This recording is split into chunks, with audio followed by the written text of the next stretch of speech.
the nutrient reduction strategy. And to help us understand that is Matt Drewitz.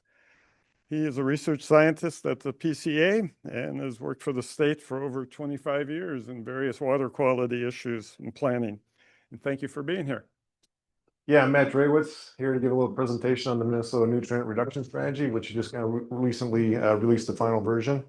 And again, I'm a scientist with MPCA, and I've worked with the Department of Agriculture and Board of Water and Soil Resources earlier in my career. In the last 3 years, I've been with MPCA, working with my colleagues, Dave Wall, who recently retired a few months ago, and then Corey Leafield, as well as our nutrient strategy coordinator.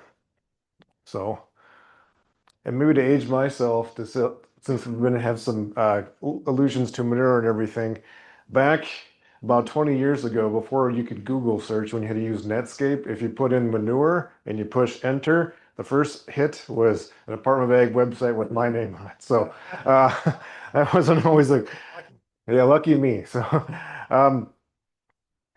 So here's just links to our nutrient reduction strategy. We had it was open up for comment over the summer. Got a number of comments, and for those who were at the Mankato session, there's some overlap. The front end of my talk will be similar to that, and it'll be a little different at the end, just so you know, as well. And so I'm not gonna end the talk today. I'm not gonna go into some of the costs and also some of the comments. So if you want to go back to YouTube and watch that last 10, 15 minutes on that part, you can do that.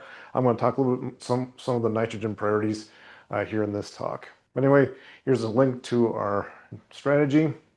And so I'm going to talk a little, just an update, what we did, some of the progress that's been made, remaining needs for nutrient reduction, nitrogen priorities and strategies, and then some kind of next steps as well. So, many of us in this room know why nutrients are an issue, because if we get, excess of phosphorus and nitrogen, that can impact both locally and downstream, can impact aquatic life, it can impact algal growth, low oxygen levels, human health, all those types of things. And through the nutrient reduction strategy, we kind of take a holistic approach of looking at what are our impacts to our neighbors downstream, and are also the impacts, locally as well. Looking at all different sources, both from the urban side of things, wastewater side, agricultural side as well. And it does look at down to the Mississippi to the Gulf, Lake Winnipeg, and Lake Superior. And so again, it is that plan to kind of bring that all together, looking at both nitrogen and phosphorus entering our water bodies and those impacts. And again, they come from all those different sources. And also looking at, from the nutrient or nitrogen side of things, looking at leaching, groundwater. We added some groundwater components to the nutrient strategy this time as well. But also looked at not just ag and urban, but also from forestry and from stream bank erosion as well. So a number of different sources. And so when we look at nutrients and their impacts in our strategy, it's kind of been driven initially by what's going on in the Mississippi, and there's been a hypoxia task force that's been around for many decades, and that's where they're kind of and that's a consortium of states looking at impacts to the Gulf, and especially looking at it's kind of on the continental shelf here, down by Louisiana, Mississippi, and Texas. And that areas we have, shallow waters before it gets deep into the Gulf there, and that's where we have a lot of fish, crabs, shrimps, that type of industry is there. And so there's been impacts from both nitrogen and phosphorus that impact the Gulf there, and have impacted those industries. So that kind of drove Minnesota to develop a nutrient strategy a number of years ago. And also because we have our basins are going towards other areas of we have the Red River Basin going up towards north and impacting Lake Winnipeg and also Lake Superior. So we're looking at that as well. So that's going to be different from other states like Iowa, which is focusing on the Mississippi, but we're Mississippi Basin, but ours is focusing on 3 different basins. And then we try to look at where are the in-state needs as well for excess nutrients, and talk about those needs and how they can kind of connect as well. So the original strategy was published in 2014, and all the kind of states bordering the Mississippi River were kind of instructed. It was kind of their goal is, and as part of an agreement, is to develop these strategies. And so about this time, all those states kind of put those together as well. And then we did a progress report in 2020, kind of where we were at with implementation of that work and any new data we had, but it was a kind of a shorter update. And then the one that we just published here was more of a comprehensive look at all the data, what we've done, what we've seen for progress now that we had more time to elapse, and kind of gives a chance to think about, and with new technologies and everything else, what we're going to look at. And in the future, we're looking at reduction goals, and these are load reduction goals of nitrogen and phosphorus, leaving Minnesota by 2040. So there's still, there's some time down 15 years or 16 years or 14 years actually down the road for this. And so there's a lot of different contributors to this work. We had over 100 people kind of work on this strategy over the last 3 years. We have all of our state agency partners, the University of Minnesota, USDA, NRCS, Metropolitan Council, and USGS. So there's a lot of people involved. And even part of my job is just part of it is working on the nutrient strategy. I work on other things as well. But it was a really good effort and brought a lot of different perspectives and ideas together for this. So just to go over what's been updated, we had a lot of, additional monitoring data, especially load monitoring information. We've got new applications. We have a lot of this data online as well, so we wanted to talk about that. Through the watershed management framework in Minnesota, where we've developed watershed restoration protection strategies, total maximum day loads, and comprehensive watershed management plans, we've made a lot of progress there compared to a dozen years ago. We've had a lot of updates to urban wastewater and kind of what's been progress in updating wastewater treatment plants, urban stormwater, and some of the science. So we want to update on that. We update our Ag-B&P science assessment, which I'll talk about here in just a second. There's a lot of new programs and funding, both at the state and federal level. So we have a lot of, clean water funds that we're going towards, a lot of implementation work, and also a lot of initiatives coming out of USDA as well over the last decade. And then we had some new things that we can track and new technologies for tracking, which have changed quite a bit from before. So these are the various topics in the chapters. We kind of went over, what's happened kind of so far to date. We look, and there's some really technical chapters 2 and 3 that look at both the downstream loads to the Gulf, Lake Winnipeg, Lake Superior, but then we also look at in-state conditions. We have an urban chapter, talks about stormwater and wastewater treatment. And chapter 5 for folks in this room is probably the one of most interest, kind of talking about rural and land and water issues, which includes mostly agriculture, but also talks about forestry and stream bank erosion, things like that. And then we had a chapter on kind of the watershed approach and what's been happening in Minnesota, and then how we're going to track progress. And then at the end, there's kind of a roadmap, which just kind of summarizes a lot of the action items from each of those chapters. And these are the various supporting documents. There's 20 different supporting documents. As Brad said, the nutrient strategy is about over 300 pages, and there's 1,200 pages of supporting documents. So we've got a lot of information where we can, help support the science going behind what we talked about in the strategy. And so you may not want to read all of those, but if you want to pick through some of those, especially when we talk about these are the strategy documents, really the science assessment work in appendices 5-1 and 5-2, and then 5-3, kind of the nutrient balance work, are probably the ones that are probably most interest to folks in this room. One of the things that we did is we updated the science assessment, and this was we worked with Dr. Carl Rosen at Soil Water Climate at the U of M, and he worked with Laura Christensen, Dr. Laura Christensen, who worked on doing the nitrogen side of things, and she actually presented here about 2 years ago on her initial findings. And so the thicker part of the report we have in our science assessment is on the nitrogen side, which we've actually got more research and data compared to the phosphorus side of things. So it's been harder on the phosphorus side to get the same amount of information. But you kind of broke down the the research into these various topical areas, looking at fertilizer management, cover crops, looking at drainage water management, and then kind of land use changes. And then we had various reduction efficiencies and ranges that come from all those practices. And so we'll be using this data both on the nitrogen phosphorus side to kind of help inform when we do watershed modeling, that type of thing, and planning regarding those BMPs. A lot of these reduction efficiencies hadn't changed too much from the past, but we did see some changes. And one of the things too, we have some of our practices, like on the nutrient management side, may have some smaller N reduction efficiencies, but they cover a lot wider landscape. So they are very important to have on the ground. And some of these other practices, especially like drainage water management, we don't see as common for sure. They have some higher reduction efficiencies, but higher costs.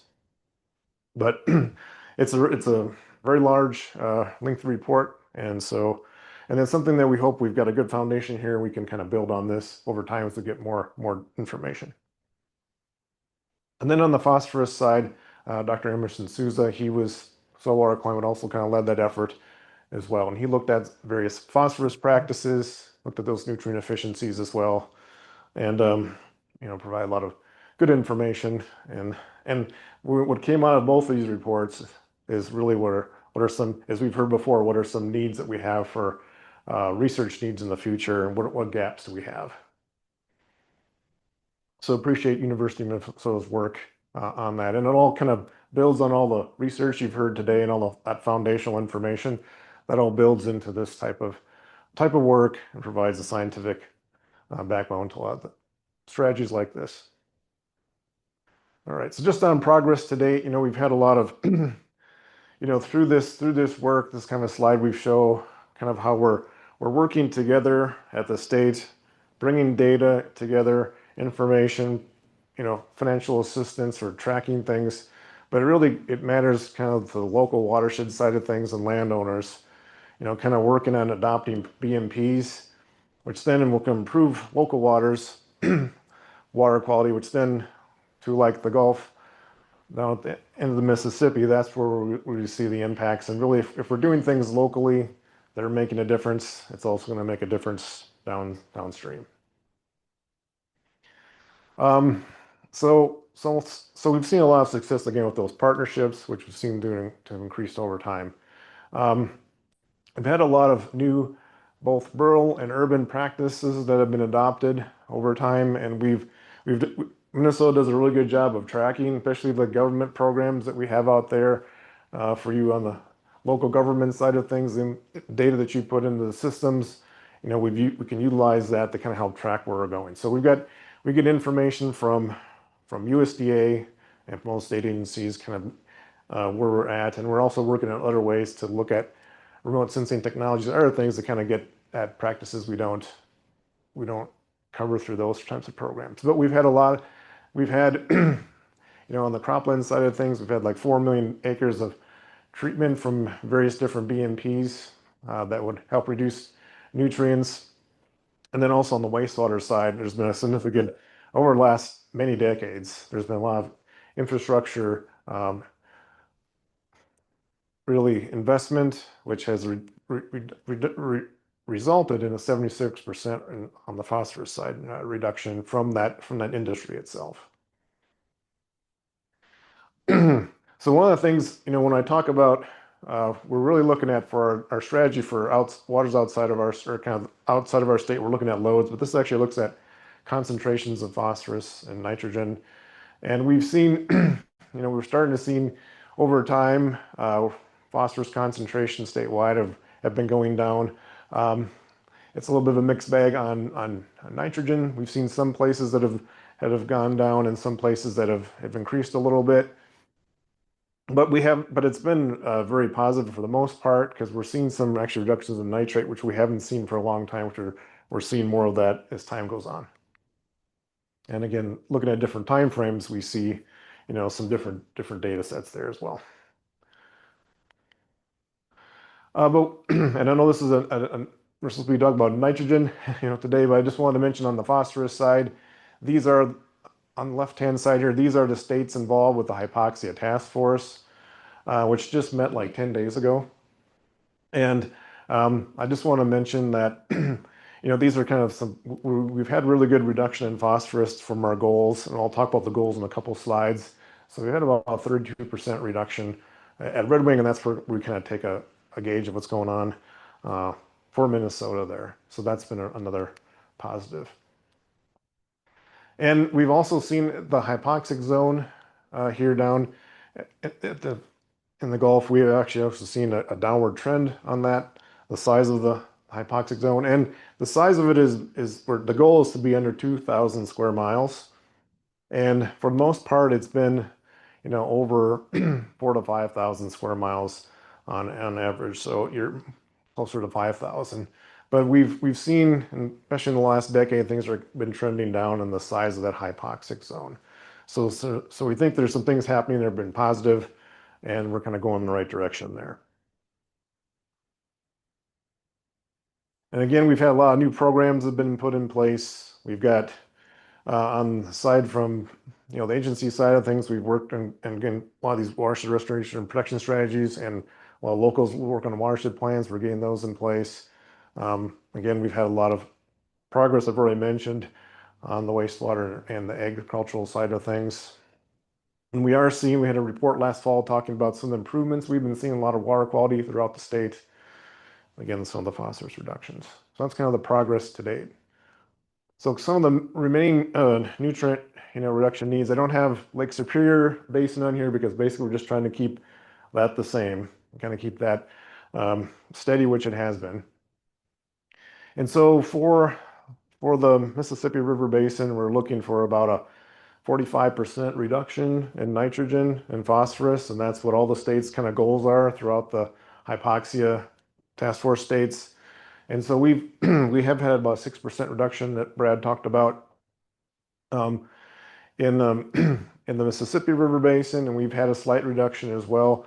In the Red River Basin, it's a little higher goals, but we have seen a reduction in nitrates there as well, nitrogen. And then on the phosphorus side, again, we've seen greater reductions. A lot of that's coming from the wastewater side of things and from agriculture. And then on the phosphorus side, we've seen some slight increases in the Red River Valley. One thing to note is in the Red River Valley, we kind of look at much smaller loads than we are seeing leaving the state than we would have in the Mississippi River Basin.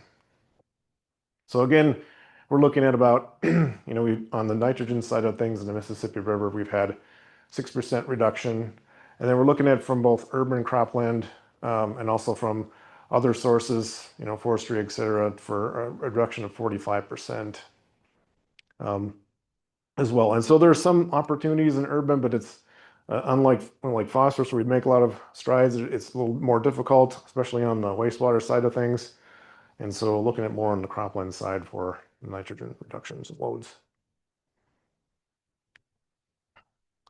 And then also, and I'll talk about these maps here later, and just some of the different priority areas. We've created a number of maps that are kind of looking at not just what our commitment is to outside of the state, but what are the things we're looking at to reduce and develop priorities within Minnesota. And one of the things we've been asked by not just EPA at the federal level, at the national level, but also by NRCS out in DC, is from USDA and NRCS is developing. They want to see in nutrient strategies a better effort on what our priority areas are and where areas are concerned. So when they have initiatives, they're looking at congressional funds. Where could they go and focus those on? And Yob was coming up next, and he's been working with some RCPP funds, on kind of working in this space as well. And so dollars like that kind of need to be tied to some of these initiatives or strategy like this. So then we're just kind of looking at, what are these different priorities? A lot of times these priority areas are kind of based on our water quality, our loads, and our concentration reductions we need to get at. And they're usually tied to geography and how they are connected. And then we have priority practices. And I'm going to talk about some future steps, kind of priority work that we have with some funds we have for this work. Now this is kind of the main map, and this is what kind of Brad was showing as well. This looks at the nitrogen loads And really the contributions, we have the loading rates on the left per major watershed and the low goals on the right. So that's on the right, that's kind of the main map we've used for our priority area for the nutrient strategy. And essentially it's kind of what goals we will have for reducing total nitrogen at the outlets of those major 8-digit Huck watersheds to get to what we need to get at the state line. And so actually these maps have are fairly similar to what they were in the original strategy, but they have been helpful. I remember when I worked at the Board of Water and Soil Resources before, and we actually used these maps as kind of the basis for the last CREP. So that was one of the focus areas was the nutrient strategy and for nitrogen and phosphorus reductions. So, and we're hoping that these maps can be helpful to watershed planning groups as well. But then when we're targeting funding, we can look at these. So this is kind of the areas of where we have the highest loading rates for nitrogen. And if you see the phosphorus map, it's going to be similar to this as well. And then we've got kind of our in-state needs, and this kind of relates to both in-stream areas for nitrogen concerns. This kind of gets similar to the map that Brad was showing where he had the individual streams. These are kind of watersheds that have some elevated nitrogen levels. And so as we see that kind of mostly in our agricultural zone here in southern Minnesota and central Minnesota. And then also we kind of wanted to show kind of our priorities for groundwater and nitrate issues. And that's kind of similar to the map that Brad showed, the county or township-based map. And these are some of those watersheds, of concern here in southeast Minnesota, south central, and then southwest. So the places that we see those more issues with wells and nitrates. Private wells? Well, this is just kind of an average of those. It's kind of taking that township information and kind of averaging it by the watershed. So it's kind of taking that map and looking at. So it's kind of that data we get through that. A lot of it is that private well information that's through the county well index. And then we kind of combine both those maps, looking at both the loads and the both the loads and for the state, and also then for those local needs as well. And we kind of see some of those kind of priority areas, especially coming up in southern Minnesota, where we have kind of issues both with loads leaving the state and kind of those in-state needs as well.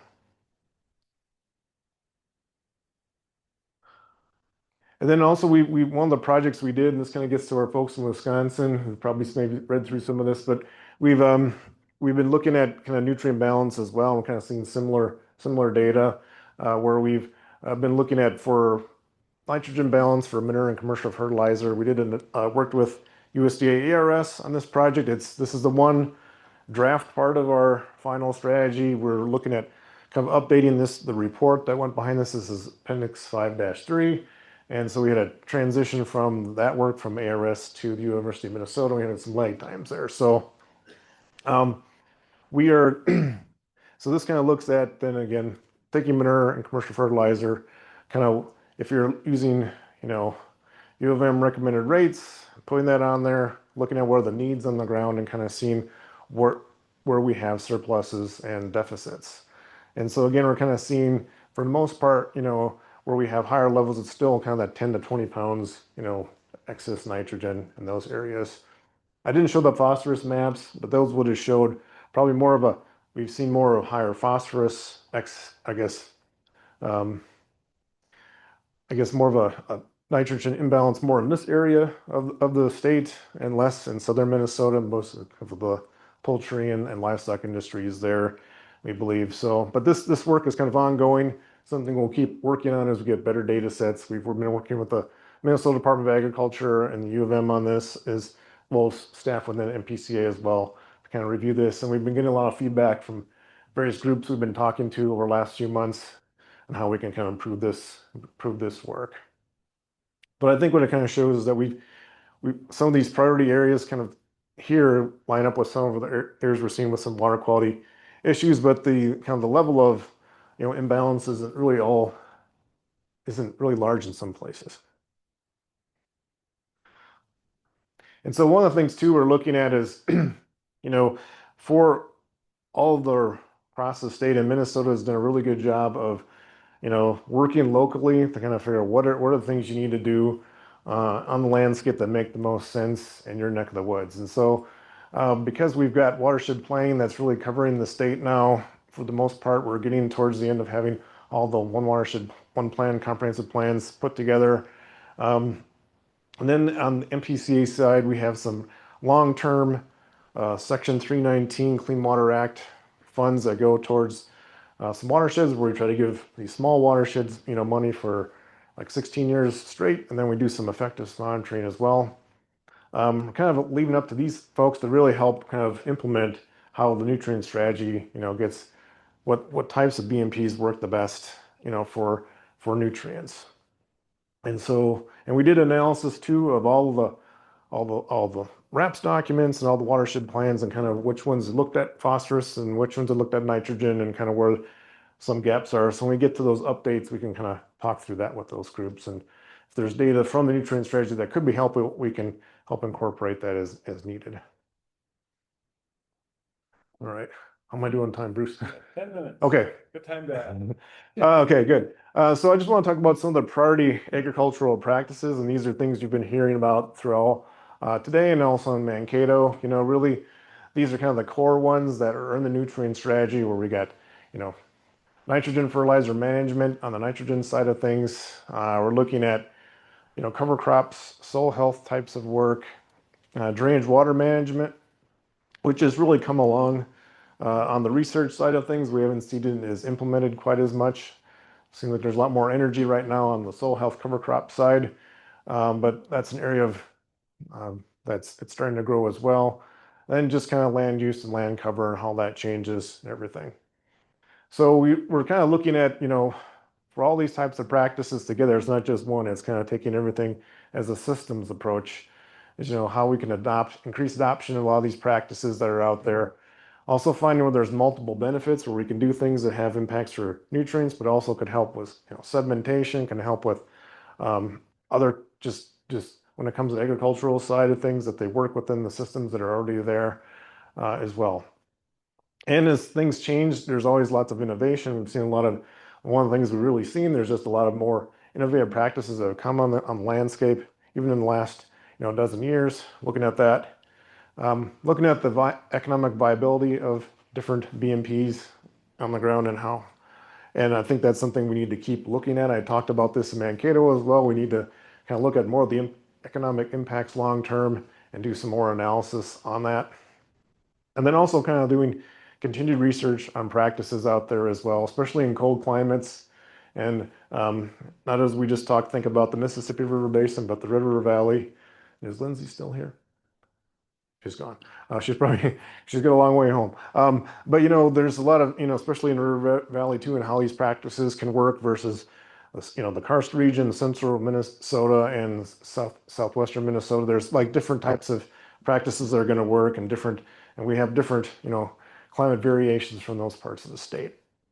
So we've got kind of, as I mentioned before, kind of a whole list of kind of research needs and things that we can work with the university and all of our partners on that down the road. And we're trying to really work on we've really over the last 5-6 years have been doing a better job of tracking what's happening for practices that we know about from government programs. And we can kind of look at this both at a statewide level or basin level down to a very minor watershed level. And we have applications on the MPCA website where we get all this data from the federal side and the state side and kind of compile this together. And we start seeing pictures of where we're seeing, more implementation versus less implementation, kind of seeing if we're getting those in those critical spots. So this is kind of a data set that's really unique in some ways to other states, especially on the state level data that we have. And then just for the future here, we know, as I just kind of mentioned, these are kind of some work items we have for our nutrient strategy work. We have a work plan for the next till about 2030. We have some kind of short-term one-time funds that we can do some of this work, but kind of helping maybe jumpstart a few things. But we have a little bit of funding that we can help put towards like University of Minnesota to, if there's a couple of research gaps that we can look at. There's Also, as Brad kind of talked about, continuous living cover, that's something that's we really have a lot of focus on in the nutrient strategy, much more than we did in the original one. And so we're going to have a work group that's going to start getting together, kind of led by the Minnesota Department of Agriculture, looking at how we can kind of coordinate efforts and see how that looks kind of long term. Um, for like drainage water management practices, we're seeing some um, kind of moving the needle on some of this work, especially in Iowa and on the Des Moines lobe in northern Iowa, and seeing how that can maybe translate over here to Minnesota as well.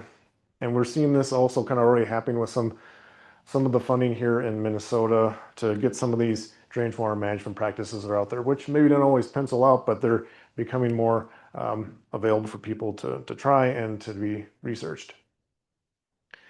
And we know that there's a continued need for technical and financial assistance for farmers. So we're looking at how we can, how that can be leveraged and how that can be enhanced over time with existing funds that are available. And then like building farmer and professional networks, I think means like today are really critical.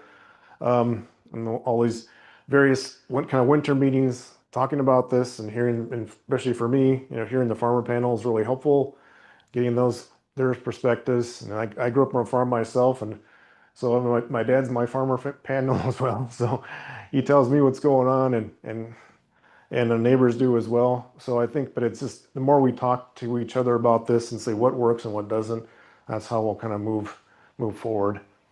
And then kind of part of my job is kind of working on some of the tools and technology. That's kind of part of the work I'm working on with some of these applications online, and how we can bring some of the information in those really large documents, but bring them more to life and put those on the web, and so that's not just hidden in a dusty book somewhere, but we can have that in there. And also as we look forward, this was a big effort to do this nutrient strategy revision and update, and we're hoping that we can just kind of incrementally update it over time, more on when we get new information, and do that more kind of web-based as we go along.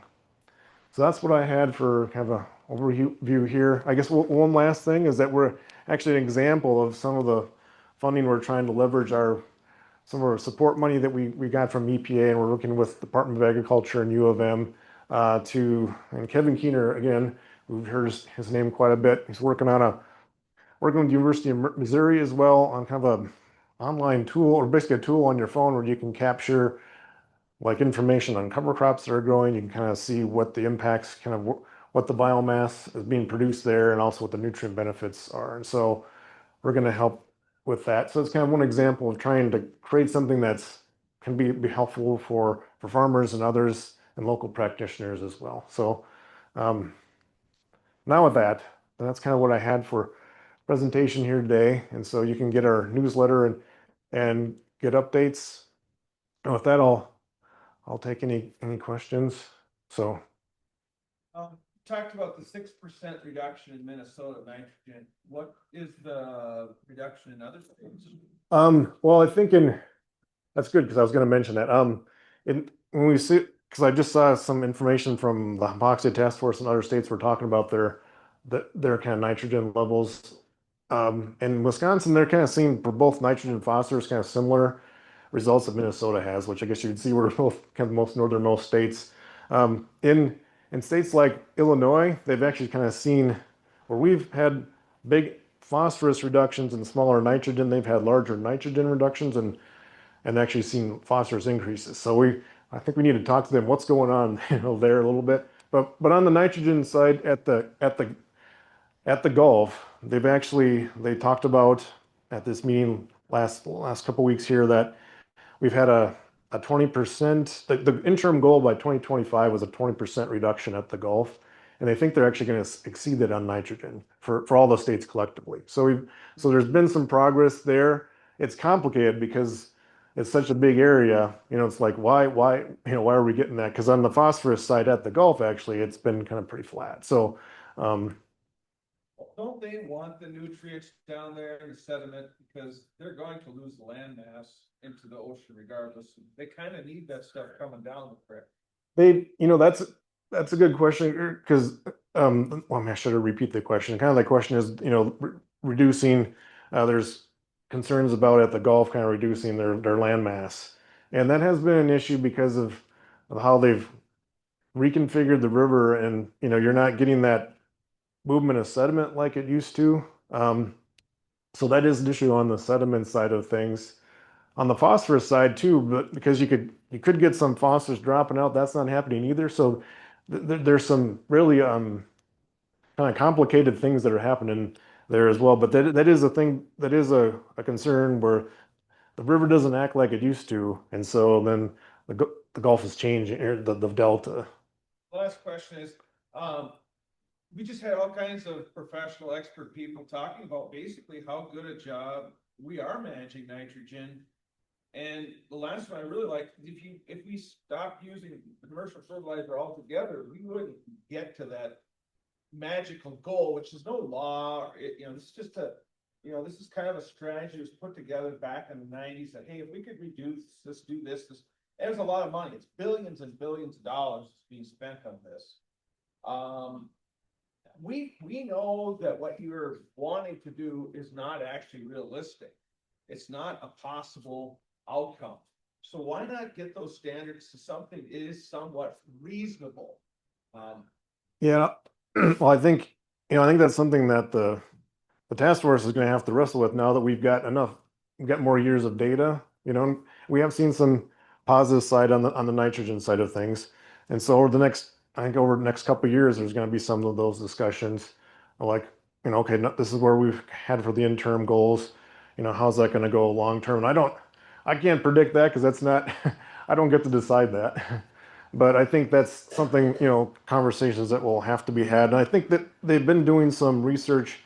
USDA has been working on, and NOAA and USGS just on the phosphorus side, especially the lag times, because they're seeing some lag time effects that maybe we've done a lot of work up here on that side, but we may not see those effects for longer just because of what's happening in the actual main stem of the Mississippi downstream too. So they're doing some work on that, looking at legacy within the system, and then also legacy nutrients in the soils as well, and some of that work from USDA ARS. Why don't you take one more question on the slide or? Shoot, I forgot to do that. Pick one out. All right. Let's see. Well, for ag water quality certification, I mean, I don't know if I can really answer that, but it's been a big part of it. It's a big part of the pie, and it's increasing. So I guess I would say that that's becoming better, more of a greater impact. And we've seen the farms that are ag certified have done a really good job on their nutrient management side of things, and they have to. That's part of the deal. I think I kind of I think I kind of talked about the lag time as well. What type of pressure do urban non-farm groups? I mean, we had a number of comments that were on our website. You can go and see it. We had comments from all different groups on what we're doing for the nutrient strategy. Some people liked what we did, and some people didn't like what we did for various reasons. So, but whatever group it is, we try to talk to them and kind of go where we're at with things. We do get, I mean, I've been working for state governments, so I've been getting pressure for 25 years every day. So I know what that's about. But, it's kind of like, if we're not making progress, then what else do we have to adjust? So, but we're trying to, on the continuous living cover side, we're trying to work with a whole wide range of groups and talk through that. And that's going to be an example of where there's a lot of interest from that on the environmental side, but also on the ag side too. But, Lee, if you had something quick, I could try it before I get in trouble. We continue to struggle with how do you come up with the data on that commercial fertilizer sale, the MRTN of that using the current updates on that, and are you looking at what we're actually getting for higher yields? So Right. How are you saying there's a surplus if we're getting a lot more yields and you're using the outdated MRTN and then trying to base it on the commercial fertilizer sales? It's just kind of confusing. And that's a long question. If I can answer that in like a minute, but I think we're trying to work with the best data that we have, and I think and there's You know, we kind of looked at MDA survey data as well as the commercial fertilizer information. And we know that because yields are going to change and MRTN levels are going to change as well, that this can't be static. You know, we need to keep, you know, working on that and I guess enhancing that as well. So maybe just because we don't have enough time, we can chat more about that, or we could just get your feedback as we continue to work through this. All right, let's wrap it up. Thank you, Okay, Matt. thanks.